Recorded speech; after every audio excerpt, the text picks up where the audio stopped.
King is back at UFC 305, just wrapped up, and I'm going to be going through every single fight on the card, giving my thoughts, starting with Stuart Nicole versus Jesus Aguilar. Now, first of all, I wanted Stuart Nicole to lose because he came out to an Eminem song. I was fucking seething. I was so angry. I had so much hatred and rage going through my veins. I literally saw red. I saw red. I don't know what to tell you. I was seething. I want this guy to lose as soon as I heard Eminem's voice. Okay? And that's what happened. Aguilar charged him right at the start of the fight. Got flipped on his head. Took some nasty ground and pound. But he firmed it. He scrambled. Jumped to guillotine. And he got it. And he put him out cold. Completely. He was completely out. Stiff. He was done. Now he did miss weight. Don't do that next time. But great performance. He put Stuart Nicole completely out cold and took his out. That's what you get. Don't play an Eminem song when you walk out. Don't do that.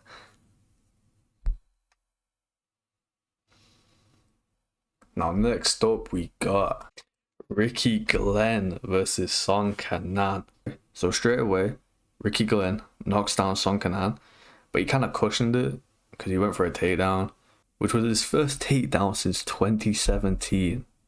Like, what the fuck? And then they just traded in the clinch for a little bit, did the blob technique, doing 0 damage with every single strike. Now, the one moment they actually stood up, Song Kanan was connecting. He just flurried at Ricky Glenn. Ricky Glenn could not deal with it. He hurts Ricky Glenn with some of the slowest punches I think I've saw in my entire life. But Ricky Glenn just does the famous blob move, just goes into him very slowly, reaching out, just begging for that clinch. And he does the Max Holloway at the end of the round. Like, bro, who are you? What are you doing? Don't embarrass yourself like that.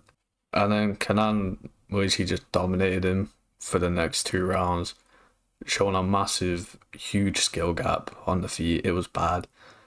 Ricky Glenn is one of the most unathletic, slowest, weakest people I think I've ever saw. Extremely unathletic. Very low level fight. Ricky Glenn got a massive hematoma on his head. And he's just weak and isn't very good, man. Like, if we're being real. Wasn't a good performance by Song Kanan either.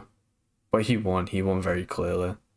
And yeah, on to the next one, which was Tom Nolan versus Alex Reyes. So, the first round was extremely close. Reyes hit Nolan with an illegal knee, but it was very clearly accidental and it was very weak anyway. It did pretty much 0 damage, so it was ignored. Then at the very start of round 2, Reyes is getting worked in the clinch even though he has the dominant position, with elbows, with knees. They separate, and Reyes gets knocked down immediately. Then for the rest of the round, he's pretty much just getting pressured. He's getting outlanded, he's getting hit by the better strikes. Very clear Tom Nolan round. And then the third round was pretty much the exact same thing, except a little bit more even. It was a very clear Tom Nolan win. Alex Reyes has had, I think, 3 fights in the past 7 years. He's 37, he's a lightweight. Give it up. It was a fairly fun fight though, it wasn't exactly a bad fight. But that's the early prelims out of the way. Now we go into the prelims. Okay, so the first fight of the prelims, Jack Jenkins versus Herbert Burns. Now, for the first bit of the fight, Jack Jenkins just boxed the fuck out of Herbert Burns. Herbert Burns just tried laying on his back in guard. Mark Goddard didn't take that shit, told him to get up. Jenkins just continues to beat the fuck out of him for the first round. Very clear first round. Herbert Burns saves himself by going for a double leg and just laying. Barely survives. About 10 seconds into round 2, he lays on his ass again. The round is pretty boring overall until the last about minute of it, where Jack Jenkins hits Herbert Burns with a really nasty combo. Left hook to the body, right hook to the face, drops Herbert Burns bad. Herbert Burns gets let back up, hurts his leg in the last 10 seconds, so he's insanely fucked going into the third round. At the very start of the third round, he nutshots Jack Jenkins, then he gets dropped again. Jack Jenkins lets him up, and Herbert Burns, for the 4th or 5th time in his UFC career, quits and refuses to get up, okay? He should retire. Mentally, he's not there. Mentally, he isn't a fighter. What's the point in taking damage when You don't have it in you to grit down. But anyway, man, now my girl lost. Upsetting. But then we go on to Joshua Culibao versus Ricardo Ramos. I was eating my angel delight while I was watching this. Ramos throws a fucking spinning tornado kick almost immediately, very slow. It was shit, but like it was cool. But then he throws a wheel kick right after, and I'm just thinking like, what is the point of this? This is like Conor back in the day when he was doing his capoeira, and he didn't land a single time he did it. Like, you're just exchanging energy for zero effect, for zero reason. But you know, you do you, I guess. But then Ramos gets his leg hurt really bad. Culibao price pressure, falls over, gets jumped on. Ramos takes his back, gets him in a deep rear naked choke. Culibao literally just chads his way out of it, gets put into another even deeper rear naked choke, which 90% of people are getting knocked out from. Culibao once again literally just chads his way through it, firms it, fair play. Very clear Ramos round, but going into round 2, Culibao lands some nice shots, drops Ramos with a calf kick. For a minute or two straight, Culibao's just landing like 1 or 2 shots every 30 seconds, and Ramos is just on his back pretty much doing nothing. Eventually, when Ramos is forced up, Culibao turns into a ballerina, starts spinning, and then gets eye poked right after, but it's 1-1 heading into the third. The third was really hard to judge, very close. By the end of the fight, it really could have gone either way. Split decision, went to Ramos. Some people probably complain because Culibao probably did more damage throughout the entire fight, but if you're scoring it round by round, it really could have gone either way. But the next fight, we got Ploddy Man, Walter Walker, who immediately gets rocked, immediately into the fight. Tafel lands some nice shots after.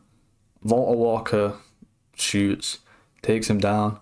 That's pretty much where we stay for the entire round until randomly heel hook. Tafa screams, okay, screams, doesn't tap, ref stops it.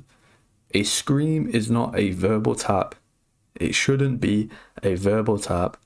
That is bullshit, okay? If you're in pain, you're going to show that pain. If you're in pain, you're going to show that pain. The fight ends, Tafa slaps him, there's some beef. Ploddy Man claims he isn't a Ploddy Man. Ploddy Man won, everyone's sad. Tafa lost. Ploddy Man won, everyone's sad. Tafa lost, everyone's sad. And that was it for the prelims, going into the main card. So, this is very sad. But for the first 3 minutes of the fight, not much happens. And I got to around about to the 2-minute mark. Prates knocks down Leech, doesn't pursue it at all. Then Leech gets rocked with 30 seconds left, and then 10 seconds later gets dropped again in an arguable 10-8 round.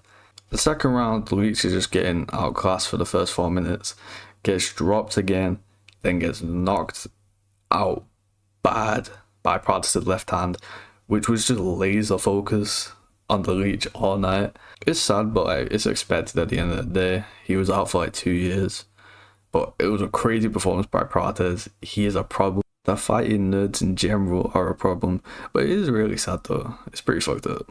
But then we go on to another sad one. Ty versus Rosenstrike. Okay, so first round literally nothing happens, but I gave it Rosenstrike purely because he outlanded him. The most impactful thing that happened that round is when Ty missed his right hand and the gust of wind hit Rosenstrike. Round 2, they actually start swinging.